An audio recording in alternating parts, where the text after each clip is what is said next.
coming on now, exactly this kind of an American spirit. I'm so looking forward to you to meeting. This is a restaurateur, but it really doesn't matter what he is. Once you hear him talk, and once you hear about what he did and what inspired him and where he came from and where he went to school and what he went through, you're going to see this is just an indomitable American spirit that picked up the mantle of capitalism and entrepreneurship and drove forward and built success. And he built success that served the rest of us because he built some tasty success. And so joining us now is Mr. Antonio Swad, who is the founder of Wingstop and Pizza Patron. And along the way, he was a great dad. You're going to hear about that. And he was also, he actually, at one point, he said, I'm going to make a difference here. I'm going to run for Congress. So he did that too. So Antonio, welcome. Hey, Tom, welcome. Thank you for having me. I really appreciate the opportunity. I can tell from your monologue that I'm definitely in the right church pew this morning. You know, I think I'm in the right seat for sure. That's right. Well, I've got water if I'm thirsty, but I've had more than enough coffee. So it's like, and as people around here know, some days I don't need coffee, I am coffee. So, wow, all right. So I want to start to introduce yourself a little bit and introduce the beginning of your journey. And introduce where you came from, where you grew up, and then take us to 1986, where you made that decision to say, I'm going to be self-employed and I'm going to go build something. Well, you know, I didn't have a formal education in business, certainly, but I've tried to educate myself along the way and stay in the same industry long enough that allowed me to reinvest some of the things that I learned back into the industry as I progressed. I started off in the dish room. We had one job below the dishwasher, and that was called the pots and pan boy. And I started off in a steakhouse in Columbus, Ohio, as the pots and pan boy that got promoted to get to run the dish machine eventually, and then all the jobs thereafter, line cook, and then eventually some years later I was promoted to general manager. Kind of funny, I started at 15 in the dish room. When I turned 21 with the same company, they had a requirement that you had to have some college education, which I didn't, and you had to be 21 before you can be a GM. They waived the college for me and gave me my first assignment back to that very same restaurant that I started at. I started as a dishwasher. I never walked by that dish machine without having a flashback to just a few years earlier. I was standing there soaking wet washing those dishes. That is awesome. And so here you are, you literally started, by the way, I started at a restaurant. My first job was in a restaurant. And I was a prep cook. Here, don't cut yourself, cut carrots, do all this prep and stuff. I would boil shrimp and then set them aside in little servings for shrimp cocktail. Incredibly simple stuff. They gave me things that even a kid could not screw up. Wash your hands, get your gloves, and do all this stuff. Lettuce, onions, all the stuff. They had a big old salad bar at this restaurant. But I remember going through that. A year later, I was actually a chef's assistant working on the line. I would prep the plate at the end, and I would read the items off the ticket, the order, and then here would come the steaks and the stuff that would go on there, and I had to have the plates all perfectly set up with all the sides, put them up in the window, put the ticket with it, and off they went to a happy customer. But I remember I started in the back. This is a knife. Don't cut yourself. And I was, I was taking cucumbers, scoring the sides of cucumbers with a fork, and then cutting them individually, putting them in.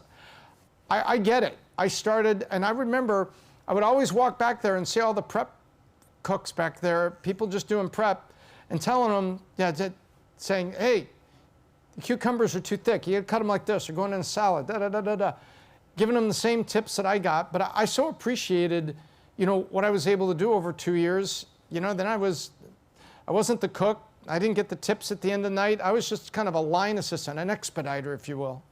But I remember that. So that was back, and by the way, I was doing this about the same time. My first job back then. I think I'm a little older than you. 81 was when I was doing this. Oh yeah, see, I am older than you. I grew up in Columbus, Ohio, and got my first job in the 70s, actually, in the late 70s, and then throughout the 80s in the restaurant about the restaurant industry. I love it so much. I love it to this day, even though I'm not currently actively in the restaurant business. But it's an industry that really can accept anyone if you're willing to show up and do the work. You know, you don't necessarily have to be pretty. You don't necessarily have to have this great pedigree or a lot of degrees, but you do have to show up and you have to be willing to do the work. And that's one of the things that I like. I used to tell people I love the restaurant business because there's a million ways to fail. And the flip side of that is there's a million challenges and a million types of different business disciplines that you have to employ in order to be successful in the restaurant industry. So I love it. I love talking about it. Fantastic. So 2 questions. Who were you in high school and what did your parents instill in you? Because obviously that work ethic and your dedication came from somewhere. So who were you in high school and how did your parents guide that? And then jump us over to 1986 where you said, I got all this experience in a restaurant, I'm going to do it myself. You know, I was raised in a blue collar family. My father's an over the road truck driver and my mother was a waitress. And it doesn't really get much more blue collar than that. I wasn't a particularly good student in school. In fact, I left high school at the earliest possible moment. I graduated from high school. I did graduate at 16 years old, and I was working full time in the aforementioned steakhouse. So the restaurant business was really kind of a savior for me. I met a man early in my career who was kind of calling my restaurant father, and he had a big influence on me as well. But I watched my parents and I watched how hard they worked, and no one in my family ever discussed going to college. I mean, certainly we didn't have the money. I didn't know that such thing as a student loan existed. I didn't even know if it did back then. So it wasn't like, oh, where are you going to school? Where are you going to school? Quite the opposite of what I'm experiencing now with my own children and who they all go to school. And we'll see how that works out. But in 1986, I had just finished working as a general manager in a restaurant in upstate New York. I tell people it's kind of where the earth ends. It was just a few miles from the Canadian border, Black River, Watertown, New York. I took the job sight unseen. I was offered a job as a GM, and I looked it up. Literally, I looked it up in a Funk and Wagnalls encyclopedia. Do you remember those, right? And it had one little paragraph on Watertown, New York. It said, oh, beautiful upstate New York, Finger Lakes region, known for dairy and all this. I closed the book. I said, I'll take the job. That sounds beautiful. Little did I know that I was driving to the end of the earth to experience the absolute worst winter on record for even Watertown. It was so severe that year that I was there that they pulled the troops from Fort Drum and sent them to Alaska because the winter we were having was too severe for the troops to have the sufficient training. That was the year that I was in Watertown, New York. But I'll tell you what, I learned a lot. The owner lived out of state. He kind of flipped me the keys. It was an old building, so old they added electricity to it when electricity was invented. So I was maintenance man. I was the general manager. I worked every shift. I ate every meal, and I even was able to stay upstairs in a little room, which enabled me to save all my money for that year, which turned out to be my seed money to open my first pizza restaurant in 86. So, you know, I don't know what I liked most, the knowledge or the money, but it was the money I started with, $11,500. I'll never forget. There you go.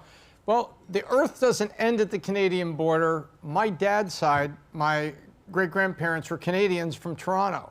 So, however, I will say the earth may not end at the Canadian border, but they got here as soon as they could, and they were in search of heat. And so they hopefully they warmed up. Yeah, they spent one generation in Effingham, Kansas, which they declared was a terrible mistake, and then they go all the way out to Long Beach, California. So, and if you know anything about Long Beach, it's right on the Pacific Ocean, so you can't go any further. So they just kept going until they had to stop, you know, and that's where my dad was born, out there. But no, the family story is very, very similar. So So here you are in Watertown, New York. So take us to that, to the creation of Pizza Patron, and then getting to Dallas. Yeah, I'll tell you, I had a friend who was also, I met through the restaurant industry. He was a little bit older than me. He's mentored me quite a bit, Mr. Gene Perkins, and he moved to Dallas. And prior to that, I've only lived in Columbus, Ohio, and then I've lived in upstate New York, and really had no experience with with sunshine. Number one, and didn't know much about seeing the sun, but I had saved my money and I knew I was destined to be self-employed. I had a difficult time really working with other people, and I wanted to own my own business. I don't know, somehow it's ingrained in me, got to own my own business. And I had all these lofty ideas about the kind of restaurant I would start and all that. The reality is I had $11,500, and there's not a lot you can do with that. But when I was done with that job, I fulfilled my agreement. I had my money. I came to Dallas where my friend was, and man, I had just enough money to buy some used equipment, rent a place in a very, very difficult part of town, and open. I will never forget. I opened April the 16th, 1986, the day after tax day. The name of the pizza place, and it was called Pizza Pizza. And I named it that because I wanted there to be no confusion what we were selling in there. We were selling pizza. However, I had run out of money and couldn't afford a sign, so I just had a banner.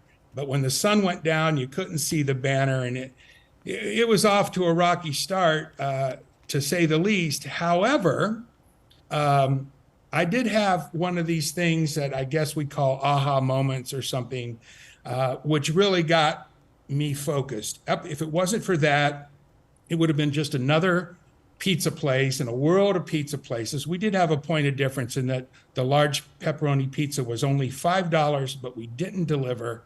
But this is the first time in my life that I had experienced Latinos. I mean, I grew up in Columbus. We pretty much had white folks, and we had African Americans. We didn't live in the same neighborhoods back then. The same thing up in upstate New York, but I had no experience with the Latino culture. And when I went to Texas for the first time, I didn't know even where the pizza store was located relative to the neighborhoods or the ethnicities of the neighborhoods. But I didn't know, but I had put this carry-out pizza store, 750 square feet, $500 a month. Rent in an area that was the second densest Hispanic neighborhood in the Metroplex, in the Dallas area, the second most. We'll get to the first in a minute. And few people came in, but the people that came in the store, most of them were of Mexican descent. Most of them, almost all of them, were first generation immigrants. Some of them had little children. And many times I would like leaning over the front counter and trying to get the order for the pizza from the small little girl or the small boy who would act as translator for his mom or his dad, because they spoke no English, I spoke no Spanish. And here I am trying to take a pizza order from a 4-year-old, hoping I'd get it right. And then a kind of a bell went off and said, well, what if I was able to focus this business and serve, say that we predominantly serve, or we reach out to serve Spanish language or Spanish dominant Latinos that live in the neighborhood. If I had all of their business, I wouldn't need any business from anyone else, and it would be enough to support this. So that was the beginning of changing the name from Pizza Pizza to Pizza Patron, Patron being the benevolent leader of the community. Sounds good to me. I got to reuse the second P in my vinyl window sign too. And from that moment forward, everything we did was focused on serving this community with respect, providing them with a consistent product at an unprecedented value. And it was appreciated. It really was. That's fantastic. If you know anything about what Patrick talks about, the insurance company made that was serving the new American middle class, incredible diversity, but it's almost 50% Hispanic and it's 51% female. As a matter of fact, the average rep is a Hispanic female, late 30s. And so it's the same thing, was serving a market that hadn't been served, but serve it so well. That's fantastic. So you ultimately, how many of those did you open in Dallas? Well, the second restaurant, and I was a bootstrapper, as they say. I never borrowed money. I guess I never had the confidence thinking that anybody would loan me money or I was worthy of loaning money. But I opened the first pizza store with the money that I had saved from the New York job.